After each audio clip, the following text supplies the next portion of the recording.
मेरा हंगामा तो मेरी फिल्म के अंदर है। बीजेपी हो या ना हो, कल को कोई और पार्टी हो, तो क्या डायरेक्ट एक्शन डे पे फिल्म नहीं बनेगी क्या? लोग डरते हैं उसके बारे में बात करने से, तो मैंने निडरता के साथ बिना डरे हुए वो फिल्म बनाई है। भारत के जितने यूथ है और जो जेन जी है उसका फायदा हो। पुलिस जो है एफआईआर तो भेज देती है और कई सारी धाराएं, लेकिन ये नहीं बताती किस चीज के लिए एफआईआर है। मुझे क्या फर्क पड़ता है किसको हजम हो रही है किसको नहीं हजम हो रही है। जब आप एक होटल में जाते हैं तो जो खाना बनाते हैं वो इसकी परवाह थोड़ी करते हैं कि किसको हजम हो रहा है किसको नहीं हो रहा है। आप पढ़ लीजिए, हर आदमी लिख रहा है मैं बंगाली हिंदू हूँ और ये घटना हमारे परिवार के साथ भी हुई है। मैं क्या कह सकता हूँ, ये सवाल तो उनसे पूछना चाहिए जिनने हंगामा किया।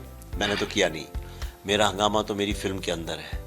तो लेकिन दुख की बात यह है कि जब स्टेट मतलब सरकारें ही क्रिएटिव लोगों की आवाज़ को बंद करने लगे, और ये कोई अश्लील बात नहीं है, कोई ऐसी बात नहीं जिससे समाज में प्रॉब्लम है। ये तो समाज को जोड़ने वाली फिल्म है। ये तो लोगों को अपनी भारतीयता का एहसास दिलाने वाली फिल्म है। ये फिल्म तो इंडिया के कॉन्स्टिट्यूशन के बारे में है। ये फिल्म इस बारे में है कि भारत का विभाजन किस गंदी पॉलिटिक्स के कारण हुआ था और वो पॉलिटिक्स आज भी बंगाल में विद्यमान है और कैसे उससे हम निर्वाण पा सकते हैं। तो बड़े दुख की बात है, सत्यजीत रे जैसे महान फिल्म मेकर जहाँ पे हुए वहाँ एक फिल्म के ट्रेलर को रोक देना, और वो भी ज़बरदस्ती गुंडागर्दी की तरह, जैसे पुलिस जो है वो सरकार के वो पॉलिटिकल पार्टी के लिए काम करती है। तो ये थोड़ी दुख की बात है। मैं अब इससे ज़्यादा क्या बोलूँ, सब कुछ मीडिया में है, लोग देख सकते हैं। हाँ, उनकी देखिए आपस की लड़ाई है, उससे मुझे क्या लेना देना है। आप ये बताइए कि अगर बीजेपी हो या ना हो, कल को कोई और पार्टी हो, तो क्या डायरेक्ट एक्शन डे पे फिल्म नहीं बनेगी क्या? और नहीं बननी चाहिए क्या? आज हिंदू हिस्ट्री पे फिल्में बनती नहीं हैं। मैंने कोशिश की है और यही सारा प्रॉब्लम है। ये इंडिया जो है, यहाँ पे हिंदू हिस्ट्री के बारे में बात करना गलत माना जाता है और लोग डरते हैं उसके बारे में बात करने से। तो मैंने निडरता के साथ बिना डरे हुए वो फिल्म बनाई है, एक जो सत्य पे आधारित है और उसका एक एक चीज़ जो है पूर्णतः प्रमाणित सत्य है। तो वो फिल्म तो बननी चाहिए। इतने लोगों का कत्लेआम हुआ डायरेक्ट एक्शन डे में, हज़ारों लोगों को मार डाला गया, फिर नुआखली जेनोसाइड में मार दिया गया, अभी मुर्शिदाबाद में बंगाल में राइट्स हुई हैं। तो क्या उसके ऊपर फिल्में नहीं बननी चाहिए? मणिरत्नम साहब ने बनाई रोजा, दिल से, बॉम्बे, ये सब तब सब सही चलता था लोगों को। और जो कश्मीर में टेररिस्ट लोगों को सब की तारीफ़ करने के लिए फिल्में बनी, वो सब चलता है आपको। लेकिन जो जहाँ जैसे ही हिंदू वर्ड आ जाता है तो सब लोगों को आग लग जाती है और सब लोग कहते हैं कि अरे ये तो बीजेपी की फ़ायदे की बात है। मैं क्या कर सकता हूँ? अगर कोई भी बीजेपी क्यों, कोई भी ऐसा आदमी जो हिंदू हिस्ट्री के बारे में बात करता है वो इससे जुड़ेगा, और अगर वो जुड़ेगा तो इसमें मेरी गलती क्या है? मैंने तो नहीं बोला किसी से जुड़ने के लिए। वो चाहे तो जुड़ें चाहे ना जुड़ें, उनकी मर्जी है।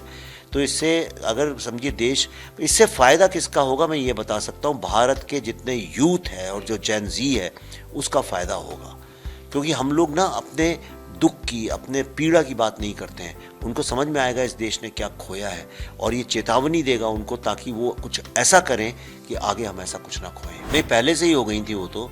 ट्रेलर लॉन्च किया, जब पता भी नहीं था उन्हें क्या फिल्म है, सब्जेक्ट क्या है, तभी एफआईआर लॉन्च की थी। ये पॉलिटिकल स्ट्रेटजी है, ठीक है। एफआईआर एक लीगल प्रोसेस है, और पर उसमें बड़ी हंसी की बात यह है कि पुलिस जो है एफआईआर तो भेज देती है और कई सारी धाराएं, लेकिन ये नहीं बताती किस चीज़ के लिए एफआईआर है, किस बात पे। जो चीज़ फिल्म रिलीज नहीं हुई उस पर क्या एफआईआर हो सकती है? उस पर कोई ऑब्जेक्शन उठा सकता है, साहब हमको इनकी शक्ल नहीं पसंद, इनने लाल रंग के कपड़े क्यों पहने हैं, हमें नहीं पसंद, हमारी भावना आहत हुई, चलिए ऐसी बेवकूफ़ी की बात हो सकती है। लेकिन जो फिल्म रिलीज़ नहीं हुई उस पर किस बात की एफआईआर? हमने कोई गुनाह किया है क्या? सीबीएफसी से सर्टिफिकेट लिया है और एक फिल्म को रिलीज़ करने जा रहे हैं, ये तो कोई गुनाह की बात है क्या?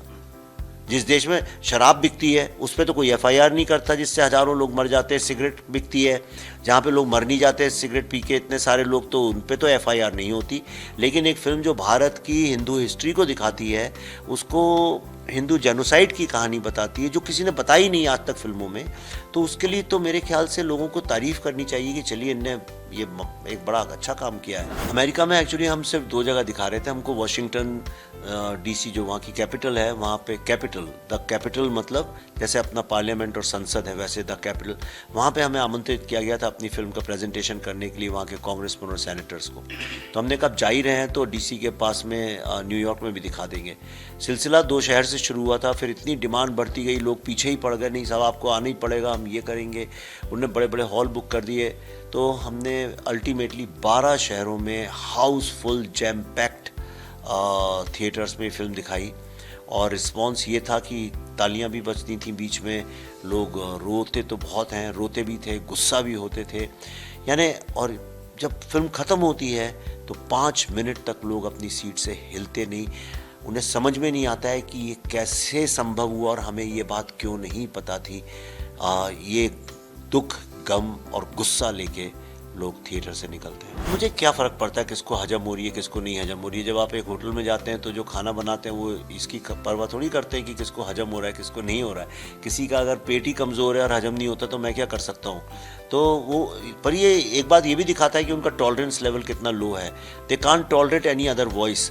और why do they want to suppress my voice, क्यों दबाना चाहते हैं मेरी आवाज़। इसका सवाल का जवाब जो है वो जनता देगी। आप, हमारा ट्रेलर है यूट्यूब में, उसके नीचे जाके सिर्फ रिप्लाईज पढ़ लीजिए। जी स्टूडियोज़ के उसमें है, जी सिनेमा के उसमें चैनल में आप सिर्फ रिप्लाईज पढ़ लीजिए। हज़ारों में है, यानी 25, 30, 50 हज़ार, पता नहीं कितने हैं।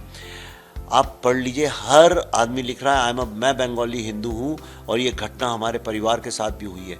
अलग अलग अपने वाक़े, अपने किस्से लिख रहे हैं। जैसे कश्मीर फाइल्स में लोग कहते थे हमारे साथ हुआ, हमारे साथ हुआ।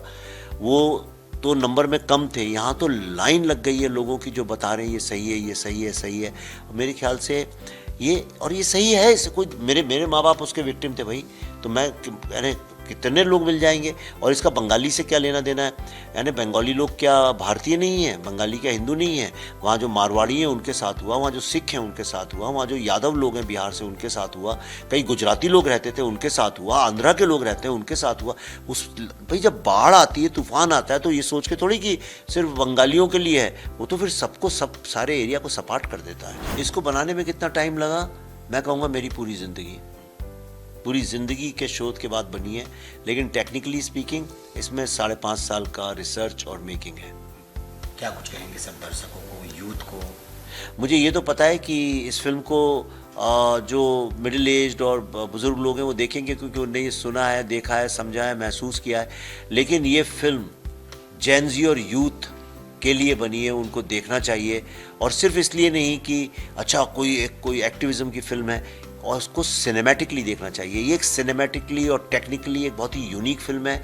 आपको पता भी नहीं चलेगा, इस फिल्म में 3 घंटे प्लस की फिल्म ये है, पर आपको पता नहीं चलेगा वो 3 घंटे कब गुजर गए। आपको लगेगा अरे अभी तो 1.5 घंटा हुआ है। This is such an engrossing film and I request all the Gen Z and young people to watch this film.